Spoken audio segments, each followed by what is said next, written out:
حي على الفلاح.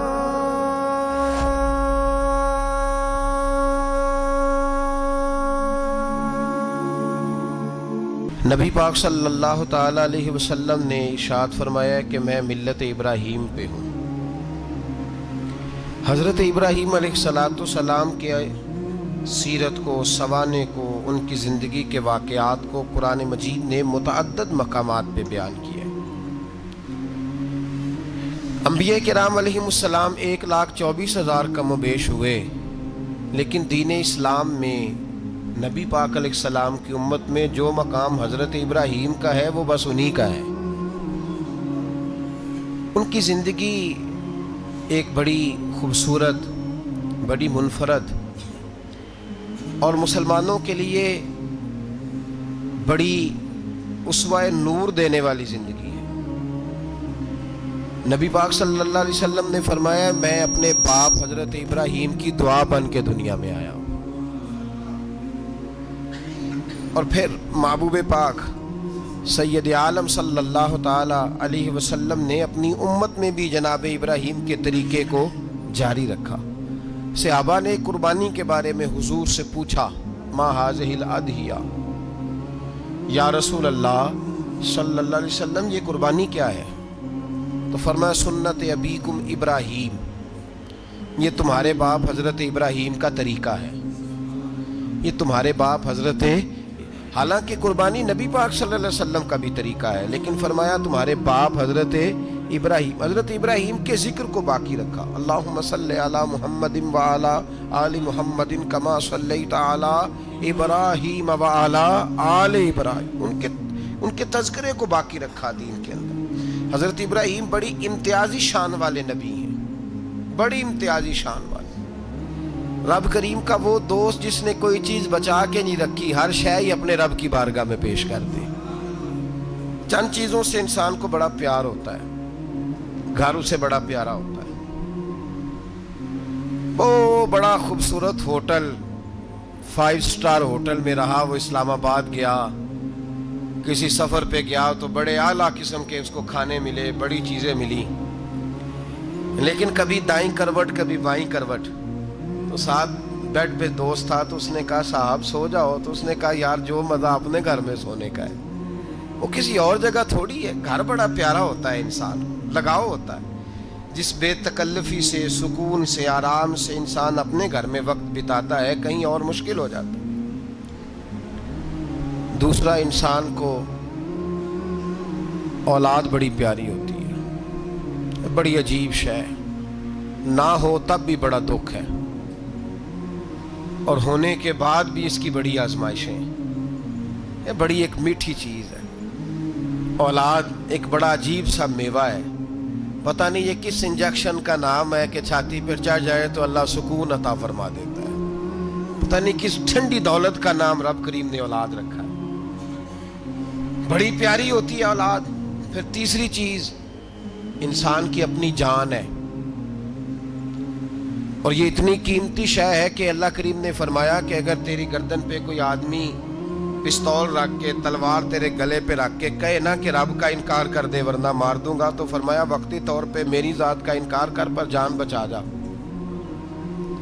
اگر تم مرنے کے قریب ہو گیا ہے اور حرام شے کھائے بغیر تو بچ نہیں سکتا، مر جائے گا، تو فرمایا چل تو اس طرح کر حرام کھا کے جان بچا، پر جان بچانا فرض ہے، ضروری ہے۔ وطن بڑا پیارا، اولاد بڑی پیاری، جان بڑی پیاری، پر حضرت ابراہیم سے رب کریم نے فرمایا چل ابراہیم کوئی چیز دے، تو کہا یا اللہ تینوں ہی تیرے نام پہ قربان کرتا ہوں، تیری ہوئی ساری، ہر شے تیری۔ حضرت ابراہیم نے دین کے لیے، آپ شہر بابل کے قریب پیدا ہوئے تھے، وہاں سے مصر آئے، مصر سے فلسطین آئے، اور فلسطین سے آ کر کے کعبہ آباد فرمایا۔ زندگی سفروں میں گزری، سفر ایک تکلیف والی چیز ہے، پر حضرت ابراہیم نے وطن چھوڑ دیا، گھر چھوڑ دیا۔ جان بڑی عزیز ہوتی ہے۔ اصل میں نا جب انسان جد و جہد کرتا ہے نا دین کے لیے، تو اس کے رستے میں بڑی چیزیں آتی ہیں، کبھی اولاد، کبھی گھر، کبھی باہر، کبھی حکومتیں، کبھی سیاستیں، کبھی چدراہٹیں، اس کے راستے میں بڑا کچھ آتا ہے اور اسے ہر چیز کو فیس کرنا پڑتا ہے. گھر کے اندر بھی جنگ ہوتی ہے اور گھر کے باہر بھی لڑائی ہوتی ہے. یہ آسان ہے ہی نہیں. ہم تو خیر ہتھیار چھوڑ کے پھینکنے والے لوگ ہیں، ہم بھولے بھالے لوگ ہیں. ہم کہتے ہیں میں نے تو کہا تھا مہندی نہ کرو، پر بیٹے نہیں مانے، بولے جو ہوئے.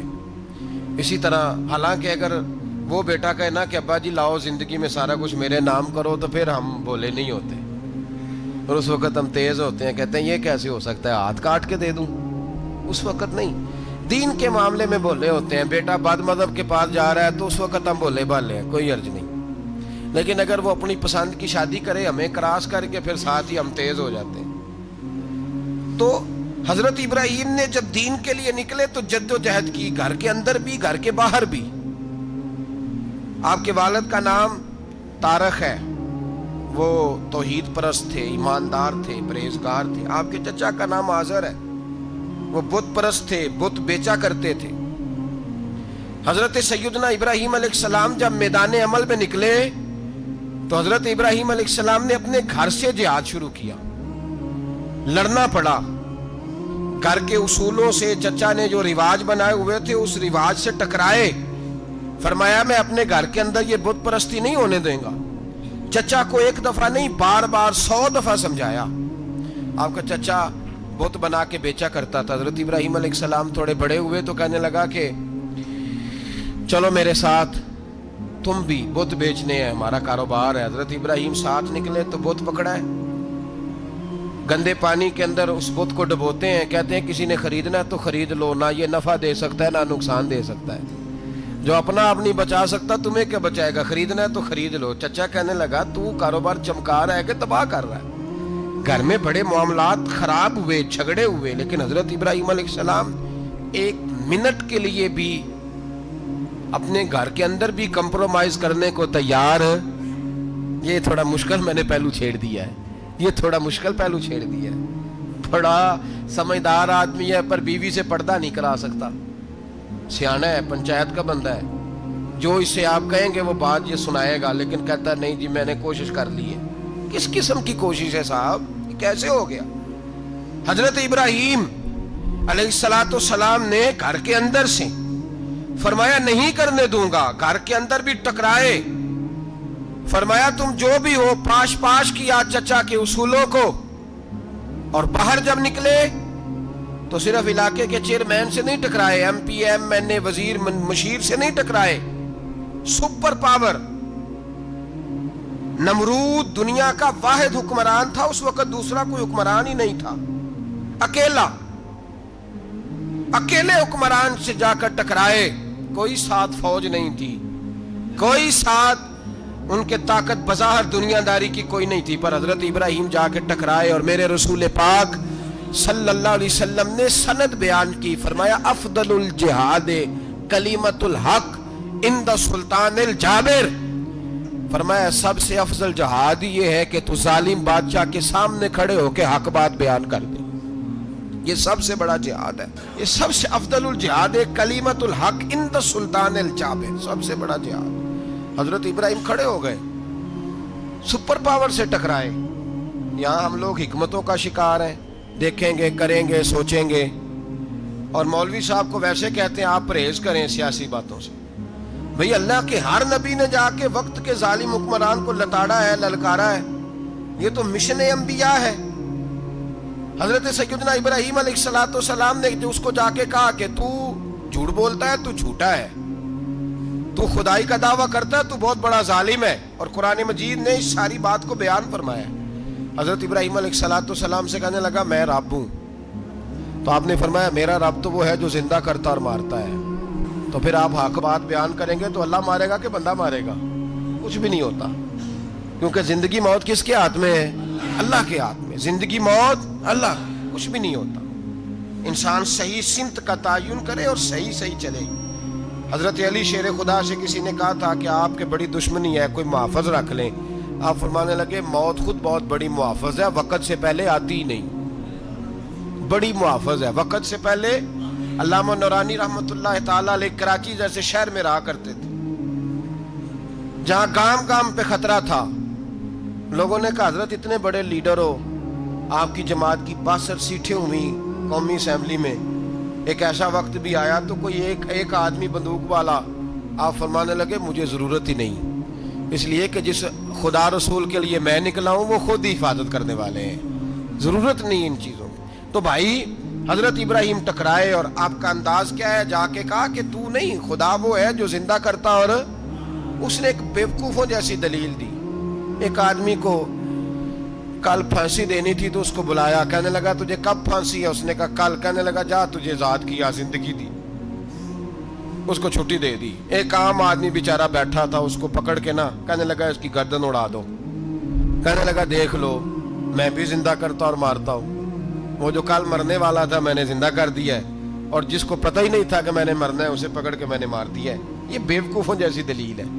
حضرت سیدنا ابراہیم علیہ السلام چاہتے تو اسی وقت دلیل توڑ دیتے کہ تو کیا بیوقوفوں جیسی بات کر رہا ہے, اگر تو زندگی دیتا ہے تو مرے ہوئے میں جان ڈال کے دے جس کو تو نے مارا ہے.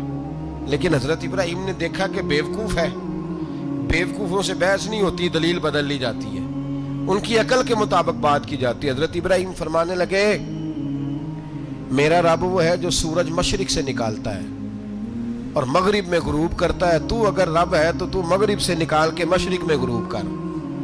فبہت الذی کفر, کافر لاجواب ہو گیا, اس کے پاس اس چیز کا کوئی جواب نہیں تھا. علامہ اسماعیل حقی نے خوبصورت فقرہ لکھا ہے, خوبصورت جان ڈال دی ایک جملہ کہہ کے.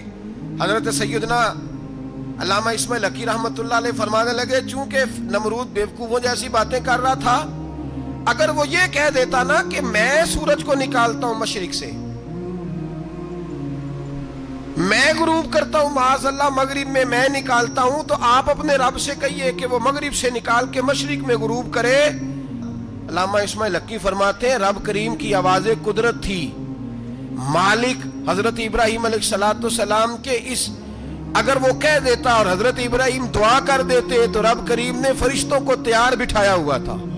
فرمایا اگر یہ کہہ دے میرے خلیل سے کہ سورج مغرب سے نکال کے مشرق میں غروب کرنا ہے تو تیار رہنا, جس طرح خلیل کہیں گے ویسے ہی کر دیں گے. واتخذ اللہ ابراہیم خلیلا, ابراہیم ہمارا دوست جو ہوا.